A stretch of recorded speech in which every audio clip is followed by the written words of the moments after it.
So listen, thanks a million for doing this. First of all, I really appreciate you taking the time out. This is like, yeah, it's been a long time coming. I think I, I make it. I make it like 8 months where we first were like, yeah, let's do it, and then like, so we've got here. We've got here in the end. Um, so I really appreciate you coming on. You're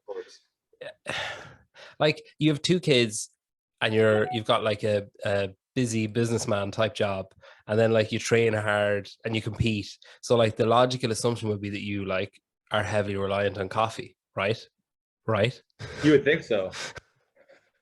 You don't drink coffee at all. No, backstory is you messaged me and you were asking a little bit about coffee, and I was like, man, I'm gonna be one of your least favorite guests on your show because I don't like coffee. I honestly just don't prefer the taste of coffee, and a lot of people are gonna want to punch me because of that. But I wake up at 5 a.m. and I down a pre-workout, and then I don't know. I think I like carbonation, and I Yeah. like energy drinks. Like I loved soda growing up, and I don't drink soda anymore. So I can justify like a zero sugar energy drink, Yeah. like to kind of fill that void in my life now. Would And you ever then have like, you know, you can make like coffee lemonade where you have like, it's like sparkling water and like coffee. Although I suppose you don't like to taste coffee, that's, you're yeah, probably going to want to puke. I like stuff that tastes artificial and like chemicals. I like my E numbers. So what flavor Yeah, is it? Blue. but I mean, I'll tell you the amount of caffeine I was consuming when we just had our second child. I was training for semifinals. We just moved across the country, started a new 8 to 5 job, Yeah. and I think I was drinking 2 pre-workouts and 2 energy drinks a day.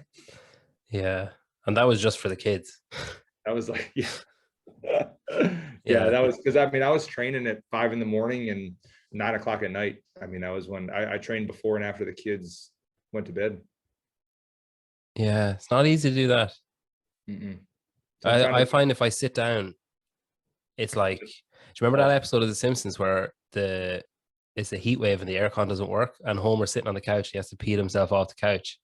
I feel like that if Sloane's gone to bed and I sit down, even just for 20 seconds, it's so hard to stand back up.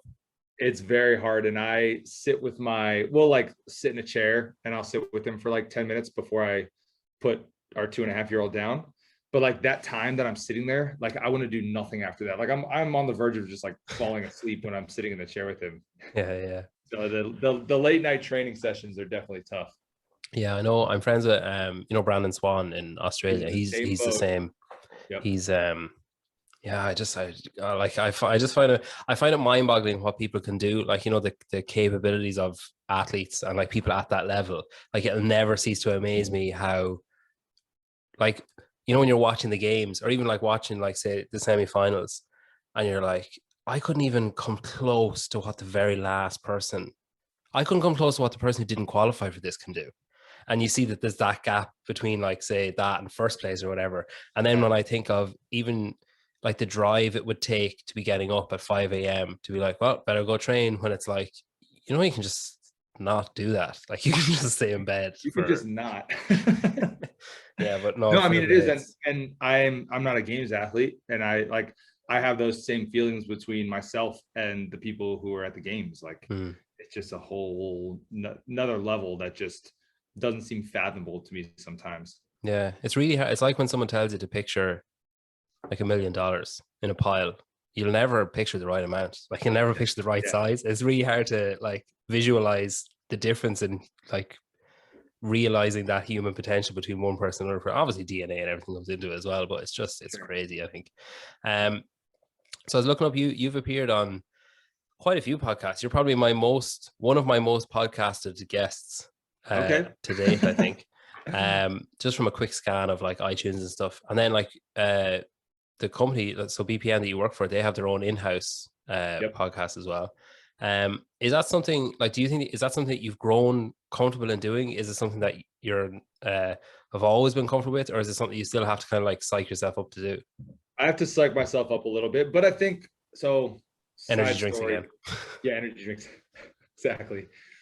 I was a very poor public speaker and I didn't enjoy it. I was scared to speak in public, but I think coaching at a gym for 8 years really helped me be able to talk to anybody and everybody. And I think that's really helped. So I didn't start getting hit up for podcasts like this until I hit that 5 and 500. And then it was like, everybody wanted to do a podcast. Oh, I haven't even heard about that. Yeah, that's where all the podcasts came from. Yeah. But then, yeah, we have our BPN podcast that I've been on a couple of times, and I'm sure I'll continue to be on that as we continue to grow. Yeah. Social media then is something, so it's enormous these days for like building a brand, or any kind of company who isn't on social media, there's something missing there. Like, and then for athletes as well, especially in CrossFit, where it isn't really a professional sport outside of the top 1 or 2%, like the role that you've taken up at BPN sort of combines those two aspects, where the person wants to grow their brand and then the company wants to grow their brand, and then if they can work together, like, so the partnership aspect, I suppose. Are you enjoying the new role? I love this new role, and it was a great next step in my career. It still allows me to be in the fitness space. I'm obviously a CrossFit junkie, so I kind of have that tie, and I appreciate those athletes. But yeah, it's different. It is crazy how much social media, and especially Instagram, is the business. I mean, BPN is a direct to consumer company. So basically all our advertising is done through social media, and people just buy directly from our website. So it plays a huge factor in the people we work with and how we advertise. And we literally, you can't see it, but right out to my right, we have a whole big room of a team of 6 media personnel, and that's all they do. We just make content, and we have one social media manager, and we just crank content all day. Yeah, you can't see it, but here I've got nobody. Well, hey, you're doing pretty well then, man. There's I was looking through there was a lot of announcements recently with newer ambassadors coming on, or newer partnerships starting, I guess. And like, it's really hard to spot a common link. Like, usually with some companies, it's really easy to spot, oh, they clearly go for that type of person or that sport or that whatever. But you've got like so many different backgrounds and different personalities. Was that a conscious decision? And then is there a specific trait that you look for in the people that you approach? Yeah, so that's definitely conscious. There's a lot of supplement companies that kind of hone in on a specific sport or a specific look, where we want to be all encompassing, appeal to the masses, and we don't want to pigeonhole ourselves, say, in CrossFit, because then you're limited to really just CrossFitters. Or we don't want to pigeonhole ourselves in just bodybuilding, because those are all the people you're appealing to. We make a lot of just general health supplements that I feel that anybody can take and get a benefit from. For example, like our greens and our reds and our multivitamin and our joint support, and we're coming out with some other products as well. So needless to say, when we pick ambassadors, we try to pick people from all walks of life. And like, some of them are professional athletes. We have MLB, MLS, NFL players as ambassadors and athletes, but then we also have doctors and triathletes and lawyers and teachers and everybody in between. But I think a common trait, and a lot of people have this in them, but we're looking for people who lead, inspire, and educate their community, who also fit in with that like go one more mentality. That's our slogan. Like, that's Nike's just do it. Ours is go one more. And that was something that Nick Bear created, but is so applicable to everybody, especially in athletics. Whether or not you said go one more, you said some sort of phrase in your head while you were working out at some point in your life when things got tough, to just keep going. And so I think that's why the brand resonates with so many people. Yeah. Go one more sounds better than my line that I say when I'm training of, nobody cares, you can just stop. That could be, I mean, that could very easily be a brand. Yeah, it wouldn't sell much. You played soccer in college. You were a goalkeeper. I said soccer for your benefit there. Football. How good were you? Like, were you close to like coming out of college and keeping doing it? In my head, in college, I went to school for soccer. I didn't go to school for a degree. And so in my head, I was going to go to the MLS Combine, get a tryout, play wherever I could after college. And I actually got too many concussions over the course of my career. I know it sounds crazy, but I got two back to back. My fourth year, I stayed 5 years because I redshirted a year. So I was going to stay and play an extra year. I actually ended up, I couldn't play my last year. So nobody will ever know how good I was or how You good could I have could said have been. anything there. You could have said like I I could had have, 10 contracts lined up, sure, but I could unfortunately. And what have. were the Yeah, concussions from, like landing or like elbows or corners and stuff like that? yeah, like contact with other players. Yeah. Yeah, I had my worst concussion was actually in high school, and I woke up in the hospital that night. I lost my short-term memory, and I dropped out of school for half a year. Jesus. So I guess I'm really a high school dropout. Like I guess I never technically finished high school, but they let me go to college. So Look at you now. look at me now. Were you always active growing up? Like, was soccer your main focus all the time, or did you do lots of stuff? I played a bunch of sports. I played football, basketball, ran track, played soccer. But I feel like by the time you get to like your junior, senior year, you gravitate towards the sport you're best at, especially like if you want to play in college at the next level. So I Yeah. gravitated towards soccer and just ended up going that route. But yeah, sports all my life. And because my career got cut short, like I wasn't ready to be done being competitive. And that's why CrossFit just fit into my life so well.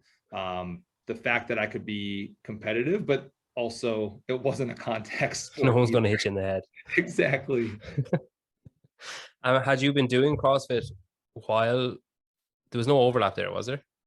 Very little. Yeah. So when I was training to go into college, I trained at a Navy base. My dad was in the Navy, and I was like, "Oh, I want to do a trainer." And she was like, "All right, well, I train CrossFit, or I don't even know if she called it CrossFit at the time." So I had a little bit of exposure to, we can call it more functional training. Like I don't even think they called it CrossFit there, They but it weren't was affiliated. nothing. It's like I did a few workouts, Yeah, yeah. and like back then I would do one of her workouts, and then I literally had to rest for 2 days because I was just so trashed. So I was doing it like 2 to 3 days a week. Yeah. Kind How of did you getting. get involved in it? Like, was it just that the memory of doing that you were like, oh, I remember I did that thing, that would be something that I should look into now? So actually, I have this really good friend, and he just so happened to be a CrossFit Games athlete. We went to high school together, and his name is Ben Smith. Who? Who? We were in the same grade at for high school, and when It was him that I knocked you out. no, it wasn't him, unfortunately. um, I just kind of remembered, I was like, oh, my buddy is doing this thing called CrossFit. Let me check it out. And I kind of reached out to him, and I started doing it on my own. There was a gym right off of campus, so I would go there a couple days a week. I'd do what I could, like in the school gym. And I started back when it was, I'll say, relatively easy to make regionals. Back when they took like 48 people per region, when there were 17 regions. And like, I literally came from high level college athletics right into doing CrossFit. So I had a baseline of strength and endurance that are higher than a lot of people when they get started. So I think I qualified in like 44th place and went to regionals that first year, and like I got crushed. I had no clue what I was doing on some of the workouts, but it was an awesome experience. But throughout that time and getting into CrossFit and going through the open, I would go home and visit my parents. And I actually went home for winter break that year. And Ben had just opened CrossFit Krypton. In the first month that CrossFit Krypton was open, I got a 1 month membership. And I remember the workout was like, we did like a 3 rep max deadlift and then an all out 500-meter row for time. And I remember I did it in the brand new gym, rolled off the rower and threw up on the ramp. And that was my first workout at CrossFit Krypton. But throughout that, our relationship grew a lot more. And Ben, one weekend when I was home, said, "Hey, what are you doing after college?" And I said, "I don't know. Like, I'll probably be a soccer coach, probably stay up in New Jersey. I had the potential to be the goalkeeper coach for Rutgers. So the soccer route, and he was like, well, I really need some help here because we're adding classes and I just can't do this all by myself and train for the games. So do you want to come coach with me? And I said, sure. So I skipped my graduation for college to compete at regionals. And then the next day I drove down to Virginia and I was at CrossFit Krypton and I coached there for 8 years as their head coach. Yeah, it's crazy that Wild. puking on lead. So if anyone wants to get a job in coaching, what you should here's the track. Here's the proven track that you should take. You it's remarkable, really. Like so you were at like 6 regionals and improved. It must be one of the only people who improved every single time on their previous If you look at placement. it, it's funny though. It's very slowly. Oh yeah, like So it's incremental improvement, but improvement is improvement. improvement. Well, you had a But big yeah, jump the last year, 2018. You jumped up to 7th, but there and that was was just because there were two really good workouts in there for me.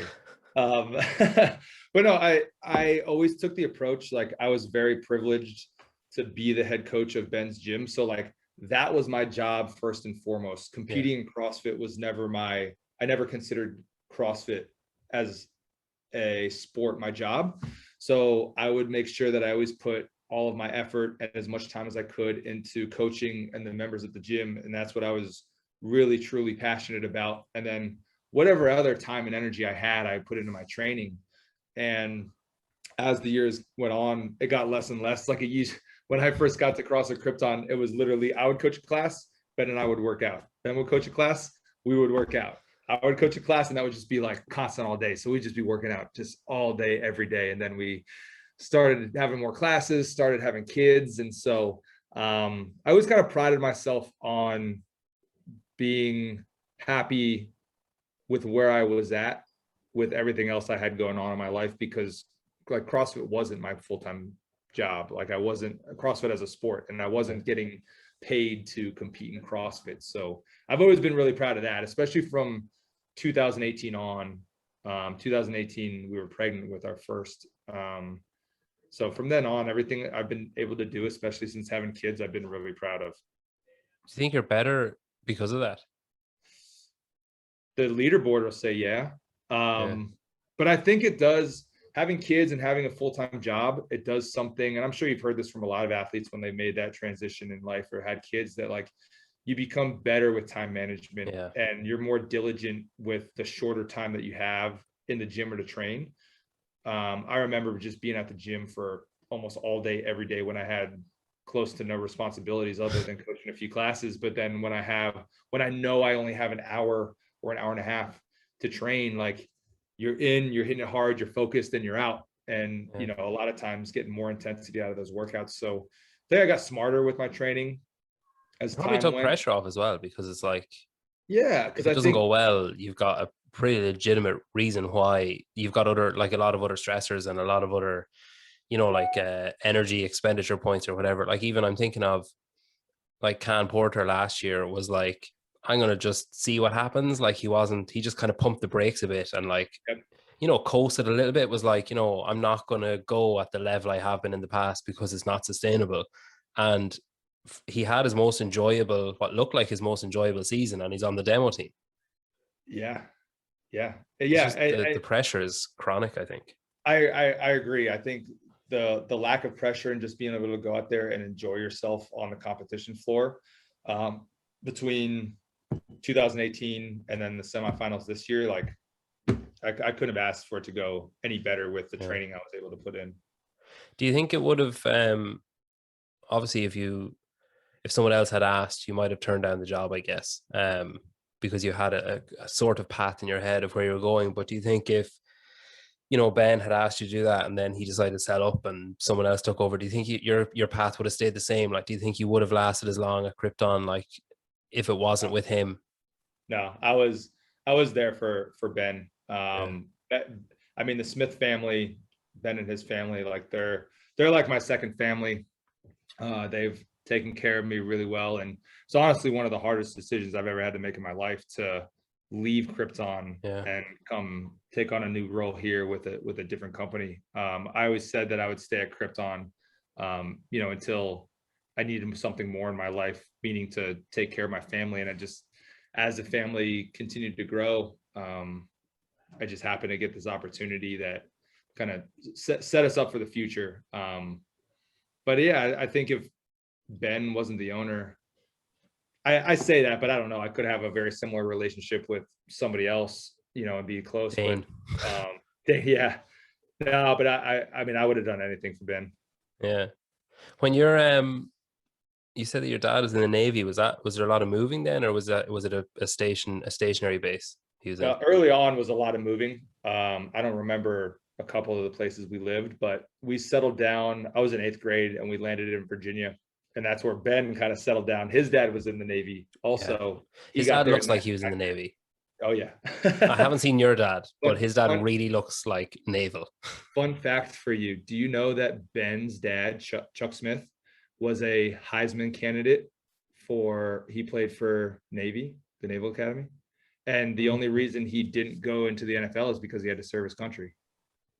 Shit. But I mean, he was a running back, and he was one of the best players in the nation. Yeah. It's a pity he didn't pass on any of his athleticism to any of his they kids. get it. They get it all from their mom.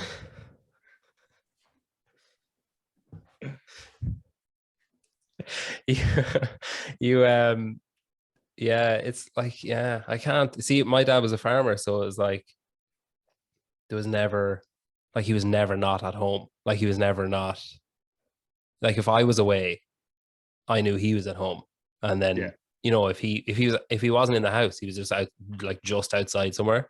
Right. I mean, if he needed a lift somewhere, inevitably he was like the furthest possible point away and like had no phone or anything to contact him. But yeah, it's an interesting. I've always been fascinated with that military family dynamic, because, like, especially with Americans, they have this like ingrained kind of pride in military and like the serving the country and like protect and serve and all that kind of stuff. And like, there must have been times though where it was just like, and maybe not, I guess, if you can't remember a lot of the early moving, maybe not so much, but there must have been times where it was just kind of like, oh, forget it. Like, can we not just stay here and just not move again? Like, is your job that important? Like, Yeah, I mean, there were times when I was younger. I remember a move or two, like in elementary, middle school, where we would just be. I remember like driving out of the driveway to move wherever we were, and me and my sisters were just like bawling our eyes out because we didn't want to leave our friends. yeah.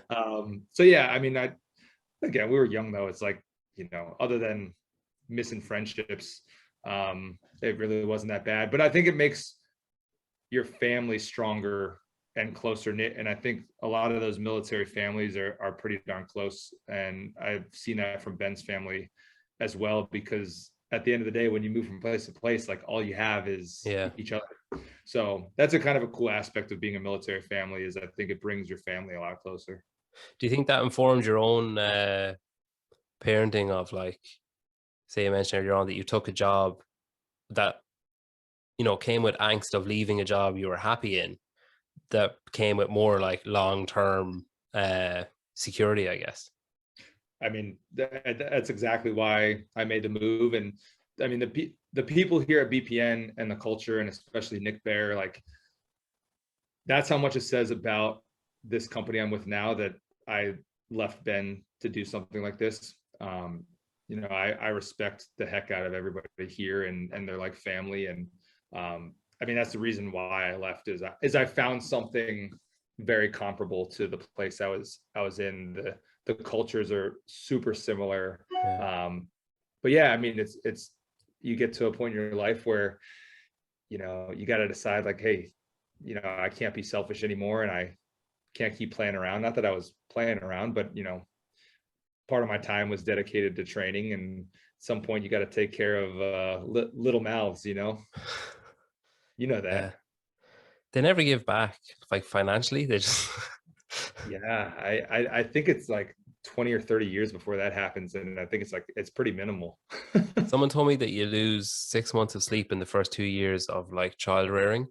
So that's why we had two so close, because it was like, well, shit, let's just use a year in 4 instead of like what? Let's just cram it into one period of Let's time just instead get of this spreading it over out. with. Yeah, Yeah. but she's recently realized how to tap. You know, your credit card or ATM card can tap in the shop on the card machine. Yeah. So she insists if we go for coffee or whatever, she insists on like tapping the card. She's never put any money on the card. She You're never goes the you're other in way. trouble. She hasn't earned a cent, but she'll spend it. Um, so yeah, someday I'm going to use that as an excuse with my wife. Like if she's like, "Where did this come from?" I'm like, Sloan must have tapped the card when I wasn't looking and bought it. So look, we're stuck with it now. There's no returns. Dude, you're Yeah, in big trouble if she's already spending your money like that. yeah. But she's Did buying a me coffee with it. So well, yeah. yeah. Did it having a girl make you a big softie? No, I think it's interesting. I was really awkward about changing her nappy for the first while because I was like, this is weird. I don't know why it would have been any less weird if there was a penis there, but Yeah. I was still like, this is odd. But yeah, you obviously have to get over that quickly. No, I think she's kind of like a bit of a tomboy, so I think that maybe like softened it a bit for me. Like I'm not particularly masculine anyway, like as you can probably tell, but I'm not like I'm not big into like masculinity or I'm not like I wouldn't be a grunt one word answer kind of dad anyway. So I think like I'm wary of what I'm going to be like when she's like 16. Like her mom is beautiful, like, and she appears to have gotten none of my genetics at all, Which is probably a because good like thing. she is my wife in a baby picture and her in a baby picture, you're like double taking, so like they're obviously just going to look identical to each other. So like it terrifies me when she's like going out age. I'm like I'm gonna have to do a lot of work when she's like 13, Yeah. 14. I'm gonna have to really start working on myself to be like, don't punch anyone, like don't threaten anyone. um so yeah, I think there's but you take in information from so many different people. Like I remember having a really long conversation with her dad about like, does he regret anything with any of the kids of like pushing too hard and then pushing them over the edge into something that he wanted, like that. There's so much of that kind of stuff where you kind of learn on the job a bit, I guess, as well. But like I think to be honest, I think the fact that she's a girl made me way more hands-on because I wanted to be really like, my dad wasn't really that involved because like he's a farmer, and I don't know what American farmers are like, but Irish farmers are those grunt one word answer, like, Yeah. that type. I remember when I was like 7, 6, I fell into. Have you got nettles in America? You surely do. Do you call them nettles? They're like Metal. leaves that sting you. No. Nope. It's a Okay. bug. They're like plants, like weeds, but they've got like little stingers on them. So like if you touch them, you Yeah, get like little white dots on your hand, and it's like like stinging. little like thorns. Yeah. Yeah, but it doesn't stick into you; it just stings you. It's like a bee sting, like it gives you like a rash. I don't know if we have those. It's kind of like poison ivy, I guess, but it's not itchy; it's Okay. stingy. All Anyway, right. that's weird that you don't have them. God, I don't know. Anyway, I fell into a massive pile of them, and I was like red with like I just was in so much pain. And I remember going inside, and my mom was rubbing like what's that shit you put on, like like Like antihistamine, basically, kind of cream or whatever to kind of settle it down. And I'll never forget my dad turning around and being like, "Can you just keep him quiet? The news is on." I was like, so I think that stuck with me so much. Now I get on really well with my dad now. Like I love him. He lived with us when he got his hip replaced, and like we get yeah. on really well. I've no hard feelings over it. But like I think that informed my parenting a lot, where I was like, I refuse to be that person, like, but yeah, I think the fact that she's a girl, I don't think it changed my personality, other than like I still have no interest in other people's kids. I Yeah. thought when I'd have a kid, I'd be so like, oh wow, that's amazing. Like, look how cute they are, and oh, that's cool that they're doing this thing. Whereas like if someone's talking about their kid, I'm just waiting for a gap so I can be Talk like, about your kid. and my kid did a burpee yesterday. Like I told her to do a burpee and she lay down on the ground and then stood up and jumped, or like tried to jump. So yeah, I think that's like I haven't really changed that much, but geez, that was like a fucking psychologist session. Thanks for that. I'm glad I could bring all that out. But no, I agree that like you're really only focused on your kids when you have Oh yeah. a kid. But I think the thing that has changed the most, and I don't know if you feel the same way, is before if I like saw a video of like a young kid who had cancer and they went through some stuff and then they got better. Like it used to like no big deal to me, but like I see stuff like that now. Like kids are going through stuff and they're like, it like We have to do pulls at something. my heart. I'm like, oh, why am I so sensitive? Like Yeah. because you envision it being your own kid, and that's like you can't imagine that. So I feel like that's I been was like, listening to a podcast about stranger danger. That was like a huge thing in the States when like you were like a kid.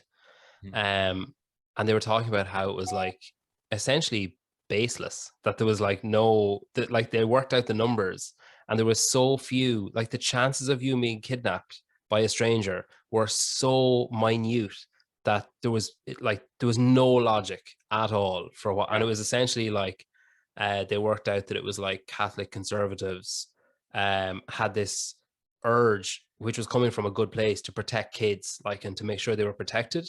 And that's where like the just say no, which just makes no sense, like where that campaign started from and where the stranger dangers, and like when you look back at them, it's like, what was that? But like yeah, it's that preying on parents' fears. Like they used to put kids like pictures on milk cartons, and like every morning yeah, when you're yeah, pouring your cereal, you're like, oh shit, there's a kid missing, that could yeah, be my kid. And like, yeah, you know, all that, like it's just there's so much of that stuff in society where it just preys on that feeling that you have when you watch those videos of like, oh god, what if that happens to my kid? I need yeah, to do yeah. something to protect them. um yeah, so yeah, it definitely does change you in that respect. Or even I was out and about earlier on, and Sloane's like 1.5, and she's kind of babbling, talking a little bit. One funny thing actually she did today, which is like, I know you don't like hearing about other people's kids, but this is actually funny. So we have we have two dogs, right? A Schnauzer and a pug, and the pug is just a moron. But the Schnauzer is like really nice, and she loves the Schnauzer, and she always calls her by her name. She always calls her Flo, or like she says like Fo, like the version of it. Up until today, she's called, so the pug is called Frank, and up until today, she's just called him Dog, right? So she'll say Flo. She knows her grandparents' dog's name. She'll say Flo. She'll say Bonnie. She'll say Dog, like every time without fail. Today, out of nowhere, with like no prelude to it, nobody hinted at it, nothing. She just stuck to calling him Barry. I don't even know Just if she's like ever heard the word Barry before, but she just you pointed out, don't was like, matter to Barry. me that much that I'm just gonna make up a name for you. Yeah, just ridiculous. But yeah, like, so that's the kind of talking she's doing, like one word stuff. But we were in town, and there was a kid like about a year and a half older than her, who was like at a more regressed stage of speech than Sloan is. And the Mhm. whole time we were there, all I was thinking of, like, God, he's so lucky that, like, and then it got me thinking of all the other stuff that could go wrong, or all the Yeah, other like difficulties you could have. And it's go down just, this rabbit hole. oh man. But it was a nice rabbit hole, because it was like, Yeah, thank God, like none of that stuff has happened, like that she's fine and everything else. It's like, yeah, it does, yeah. it messes with your head in good and bad ways, Hey, I think. you got healthy kids. You know, not much is better than that. Yeah. So you alluded to it earlier on, when you had a brief what would you call it, psychological break, and you decided to back squat 500 pounds and run a sub 5 minute mile in the same day, and basically broke the internet for like a week last year, where it was all anyone was talking about.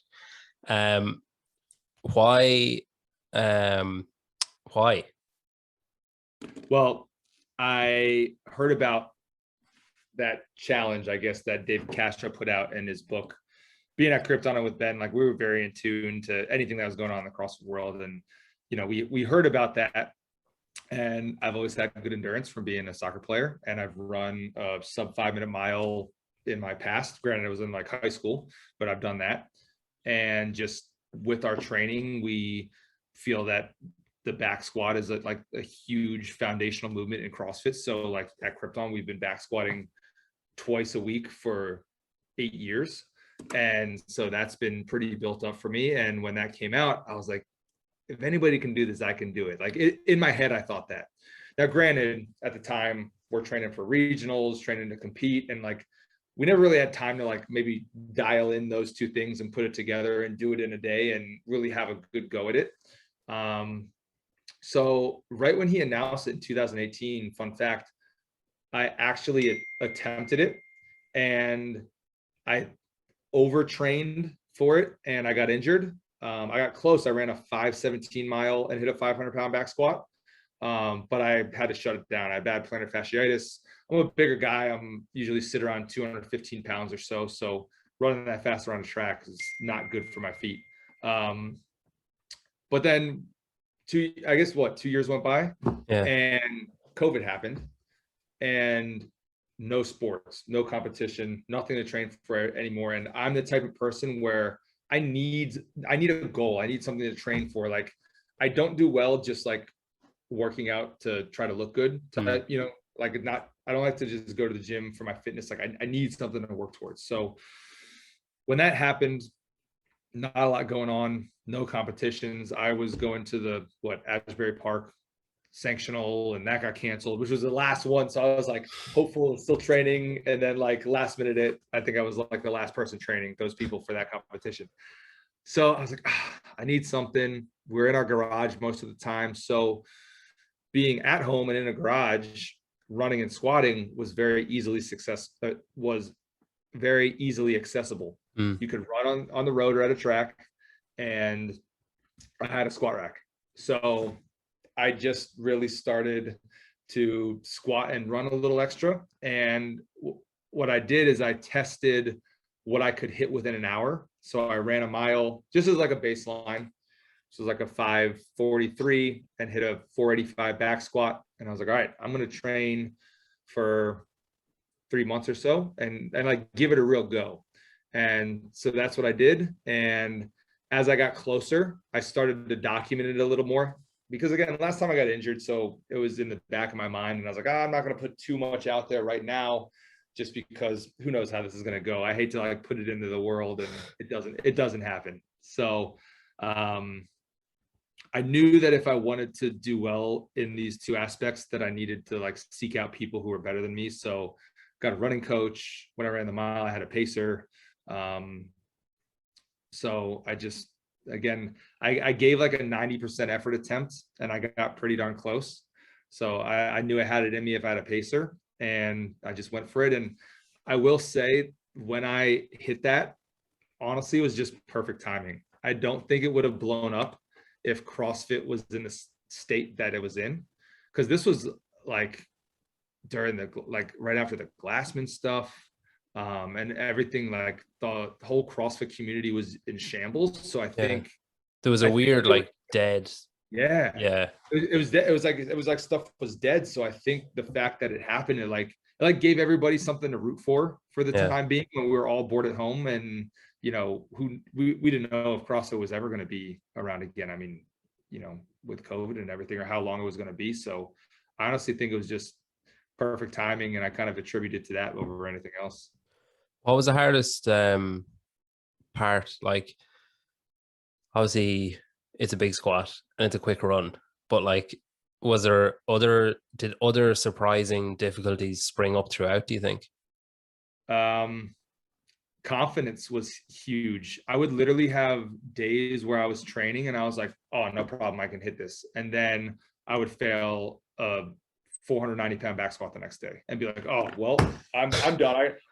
I've gotten too weak from all this running. I can't squat 500 pounds. So like, I think I'm going to squat 490 and run 0.9 of a mile. Yeah. So like, I think the mental side of that training, as I got like 3 and then 2 weeks out from attempting it, was pretty grueling.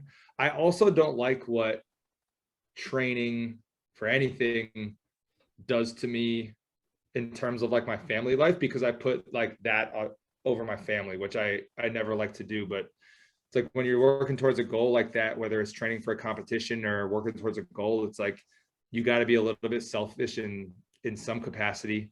And I just hate when like I'm totally consumed with what I'm doing athletically and personally because it's selfish. Like I don't like who I turn into. So that was tough too. And that, so you said like, the day before yesterday, last week, that you're going to do it again. Is that just to do it fast? Like, is it to decrease the time it takes in its entirety, or is it to decrease the time it takes to do the run? Or like, as in, I know you said you want to do it faster, but like, is it the run specifically that you want to do faster, or is it like you want less time cumulatively? Do you know what I mean? I went the run faster Okay. and the squat heavier. So here's my reasoning Is there a for rule for how long? Like, do you literally just like drop the bar and run out the door? no, within 24 hours. Okay. So when I did it the first time, I ran it in the morning and squatted in the afternoon. Okay. So I had a couple hours in between, but growing You should up, try it someday, like back to back, like drop I the know bar. that would be really tough. I'd say That you just look, rip a hamstring or something within like 2 seconds. yeah, man, because I ran that mile and I couldn't do anything for like 2-3 hours after. Like Yeah. I was hurting. I don't know. It might be something to Do the try, squat but first, and like, because it'd be so cool if you could, if you're facing the door, right? If you had and those, it just those ran out. racks that are Yeah. like separated, they don't have a bar going across. So you do your squat, flip it off your back, and run out the door. Just run. And the pacer's just waiting at the door for you. Oh, yeah, that's a whole other level. But no, I decided to do this again. Growing up, we always had like book fairs in elementary school, and I'd always love to get like the Guinness Book of World Records Okay. and look through the Guinness Book of World Records. So in the fitness space, people gain popularity, and that's not why I'm doing this, but it's like you got to kind of find your niche in the fitness space. And when like there's so many CrossFitters, and I'm not a games athlete, like I kind of found my thing outside of being a semi-professional athlete, I guess. But I always wanted to have a record in the Guinness Book of World Records. Like I thought it'd be cool. Like I thought it'd be cool for somebody to pick up a book and see my name for a record in the Guinness book. So with this new job, I'm really only training in the morning when I wake up, before the kids get up and before I go to work, and I don't have a ton of time. And again, I needed something to train for. I just got finished competing. So again, easily accessible. I have an assault runner in my garage. I can also use the road, and I have a rack with a bunch of weights. So that's where my training's kind of shifted and focused to right now. I've only been doing it a week. But it allows me to like bring the intensity back to my training, and purpose, I guess. Above anything else, like I'm doing it for me, for my training and my mental state. Like when I feel like I can have some intensity in a workout, and I feel like my fitness is progressing day in and day out, like mentally, it just helps my mood. Like it improves my time with my family because I'm content where I'm headed athletically. So the intent is to do it again. The intent is to get it in the Guinness Book of World Records. You can get into that by growing your fingernails and stuff as well. Yeah, like weird stuff. I know I could probably do way easier things to try to get in there. There's some really stupid stuff in that book. Like there is. Like how many, I don't know, fucking ping pong balls can you stick in your mouth or whatever? But like, I followed the account recently, obviously because I want to try to do this, and like post came up like dude with the longest ear hair. And they get this book, like I'm like, oh, cool, like that's as if he's consciously like straining to like sprouting hairs. Yeah, come on, follicles. Yeah. So is that, and then you mentioned there that when you were doing it the last time, and with other aspects of your training, you got a bit like railroaded, I suppose, or tunnel visioned. Is that like, are you kind of trying to be more aware of that this time, or are you accepting that like, okay, it'll happen, but it's only until the kids get up? Yeah, exactly. So I'm viewing it as like, that's my time in the morning, and I can be selfish with that time. And I've been very conscious to put that time to where it's not really affecting the rest of the family. But I'm like, all right, I get an hour, I get to focus, I get to be selfish, and then I got to give it up and let it go and focus on my family and my job the rest of the day. But too, I said, if I'm going to do this again, I don't just want to hit the 5 and 500 or, just squeak those numbers out. Like I'd like to make it a little bit more untouchable for people. So I think since I've done it, 2 other people have hit a sub 5 minute mile on a 500 pound back squat. So like I'm setting a goal of like, I'd love to run like 445 and hit a 525 back squat. And really like, I would just love to, I truly just want to see like where human potential lies. Like Castro just kind of picked those numbers because they look nice on paper. Yeah. But I'm curious like where I can truly push myself. You could add it in a third thing. I got to put a third thing in? You could, I'm just saying. Because then no one would touch it.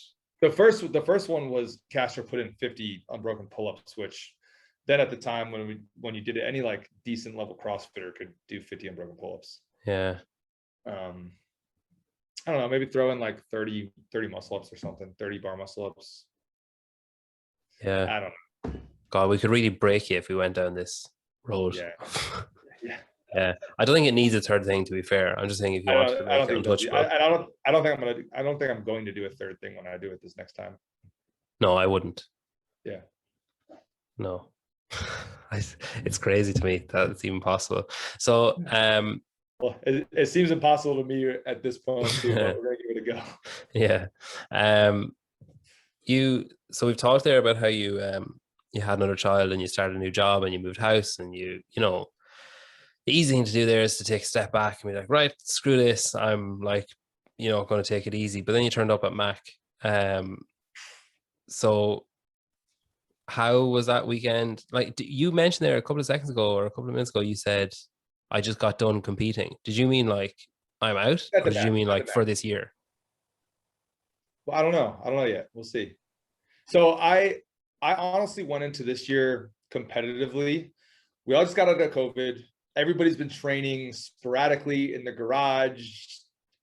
Nobody knew where anybody was at comparatively to other people around. So like I went into the open and I didn't do great. I'm a bigger guy.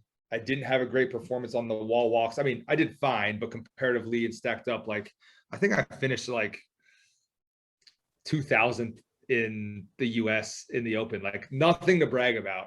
Again, quadruple figures is something to brag about when you're talking to me. It's all relative, but I mean, coming from in the past years, the 2018, I was like, 140th in the world. Yeah. So nothing to brag about. And I was honestly like, well, I don't think I'm going to make it to semifinals or anything like that. But, that put me in the quarterfinals. And for the quarterfinals, you had to submit 2 workouts every 24 hours. And the first 2 workouts came out and I did them. And I was like, well, I'm going to submit these and I'm either going to be 1,000th or I'm going to like be in contention.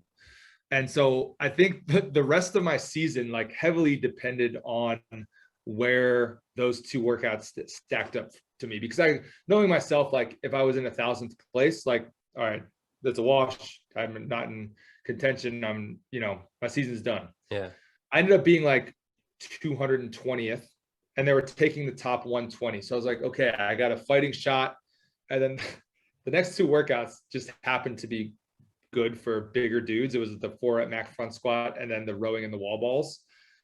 And that set me, I was like 60th place after that. And then I hung in there for the last one. And so I really like went into that season just like not knowing what was going to happen, where I was going to stack up. And again, I put no pressure on myself, and the quarterfinals really just ended up going in my favor. And I felt like I was kind of playing with house money after that. Like I was just going to the MAC to have fun. I've been saying it for the past couple of years, but like every year I compete now, like I view it as like it could be my last. So I really just try to enjoy the moment and like not stress about any one event in particular and take them all one at a time. And I have to say this year was really cool because that would have been my 9th year competing in that semifinal or regional level. So I remember walking into regionals my first and second year and just like seeing the people that have been there, like seasoned athletes, and like the respect that they would have. And it was really cool walking in there. Side note, really cool that Ben was in that one also. So I had just left Ben for, I was gone for a month and a half, and then I got to see him again and compete next to him, which was awesome. But like walking into that arena and like having the respect of all the competitors, like kind of like I was a seasoned athlete, was really, really cool. And I really tried to enjoy that moment. I think people gained an appreciation for me for that mile and back squat and just being able to accomplish something like that. So but you've been to the games too. I mean, did I? Have I been to the games? You're not on Krypton in like 19, no? Was I? Oh, you like stand in? I was the alternate. Oh, I'm So I sorry. get the CrossFit Games badge on my profile, and everybody thinks I'm a CrossFit Games athlete. And Yeah, I was at, God. I was at, I was at home watching it on TV. Well, there's a little splinter in my research. Ah, Fucking CrossFit website. stupid, giving you false information. No, Yeah, I was the alternate. Alec and Cody didn't get hurt before the game, so I just hung out at home. And yeah, I say I hung out. I coached more classes because everybody's at the games, but yeah, with like a really tense jaw because you were dude, like I stuck. almost made it. I almost did nothing to make the games, and I almost made the game. I almost got a free Nothing, ticket. I did nothing to qualify the team, but I almost made it. Yeah, like it was actually great. I remember I messaged you when you were going out, and it was actually great. It's one thing I've loved about doing this is I got this weird not ownership is the wrong word, but like sense of investment from people because I've like spoken to people or like, Yeah. you know, communicated with people where I'm like, oh, I know that guy, or like, oh, I've spoken to them or whatever. So it is cool watching those competitions because it's like, oh, there's Adam. And it's like we send each other like 4 messages, but I'm like, oh, I know that guy. He's my friend. Yeah. Well, you said it now. Can't take it back. We're friends now forever. Um, well, look, we'll finish with a quick fire. So I've got mainly either or. So assault bike or echo, Assault bike. ski or row, That one's tough. I'll go row. deadlift or squat. Squat. It has to be now, I guess. Dude, all right. Side note, I know this is rapid fire, but all these people doing the 500-pound deadlift in the mile, I want everybody to know that is not equivalent to the 500-pound back squat in the mile. Okay, carry on. PSA. Yeah, thank you for coming to my TED Talk. Pistols or handstand push-ups. Oh, pistols. Sprint or a long run. Sprint. Would you consider the 500 and whatever yard sprint at the games? Would you consider that a sprint? Yes. Yeah, I consider it a slow long. jog. I'm thinking like 5K or more. That's long to me. So anything under 5K is a sprint. Yeah. What? Yeah. Like 4 kilometers is not a sprint. Yeah. You're pushing anything over a 5K. You're like again at a higher level. Like you're anything over 5K, you've got to like pace yourself purposefully. Yeah. Anything under that, I feel like you're just pushing the tempo. Yeah. You've mistakenly used you a lot there. Like you're talking directly to me, and it's like doesn't know how I run. Anything under a 5K, you should be pushing the tempo. You. Okay, men's champ 2021. Cole Sager. Okay. I was not expecting that answer. But I guess he's with BPN, isn't he? He is, but I've seen even if you I'll can I go 2? It's gonna be Cole Sager or Scott Panchik. Is that the experience thing, do you think? I think it's a combination of experience. I think it's a combination of them just being in a really good place in life, both of them having a kid and having to overcome adversity just with having a kid. Yeah. And I think like we were talking about before, it's put a greater emphasis on making the most of their time training. And I just see, I think one of those guys will win, Scott Panchik or Cole Sager. I would put money that both are on the podium this year. That's cool. God, I actually think I haven't mentioned them in one single conversation. I need to reevaluate everything I've been saying. They both crushed the. I know, but like, how can you count them out? There's just so many glamour people. That's what I'm saying. I'm like a magpie. Yeah, I get suckered in. People like the glamour. The people. Cole Sager's he's another one where similar to you, I'd say for the last 9 months, it's been like, can you give me a week? And they're like, oh, and then he had his kid, and fair enough. But yeah, he's coming on after the games, I think, apparently. Well, I've said it now, so he asked it because I've painted him into a corner. I'll put the word in his ear. Yeah. Okay, athlete you'd most like on BPN that isn't there now.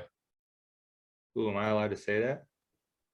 You can say it, and I'll take it out if you realize afterwards that you shouldn't say it. Athlete I most want on BPN. Does it have to be a CrossFit athlete? No. Oh, okay. Have you got any Olympians? Yeah, but he got injured. Well, previous. So we signed him and then he got injured and he can't race this year. Evan Jagger. Oh, Um, man, that is it. Like if I had my pick of anybody, because there's obviously people that like you just know that you're never gonna get or out of reach or yeah, like yeah.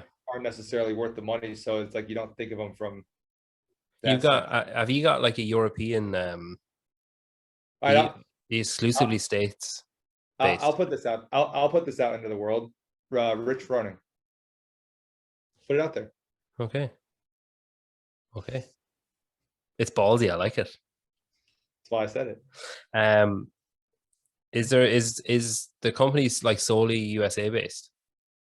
Yes, but we're expanding. We do ship to other countries and we're working with distributors in other countries right now too. It's so that all that stuff, and we can get into this. We won't, but you have to deal with each country and their customs individually when it comes to shipping Oh, because it's like, food yeah, products. Yeah. it must be easier in the EU though, is it? Is it not like a We have, blanket rule? we have a distributor over there because we can ship everything except our whey protein because Oh, it's dairy. just gonna say, is that because it's milk? The That's so the weird. rules are weird. Like every Yeah, country's got their own set of rules. So that's weird. yeah, we are expanding globally, and that's why we chose to go informed sport for our banned substance testing, so we can Yeah, expand globally. yeah, that's clever. But if you're ever looking for a before picture for your ambassadors, Know who to call, right? listen, thanks a million for coming on. I really appreciate it.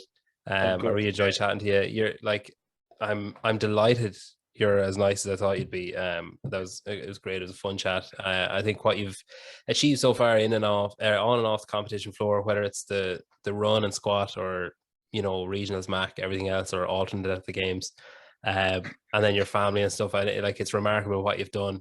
I think I see CrossFit Games written over your head there, so I assume you're heading there next week, are you? Yep, that's next on the board. I'll be Sure. I'll be there all week. I'm actually coaching a masters athlete, Laura Nielsen, who's Oh, in the cool. 40 to 44 division. I used to coach her and program for her. So she'll So kick I'll off be on Monday, is it? she goes to I'll get there Monday, but she starts on Tuesday. The Okay, masters okay. are Tuesday, Wednesday, Thursday, and then it'll be nice. I think Ben and I are actually sharing a bed. He's coaching Laura Horvath. Yeah. So we'll get to reunite, which would be awesome. Not sure that requires you to share a bed, but okay, I'm not going to go into that. He called me Listen, up and he asked if he could crash, and I'm already with three dudes. So I was like, I mean, I got another side of my bed. well, listen, enjoy. Best of luck to your athlete as well. And yeah, it has been great. Thanks, Mel. Thanks, man. I appreciate it.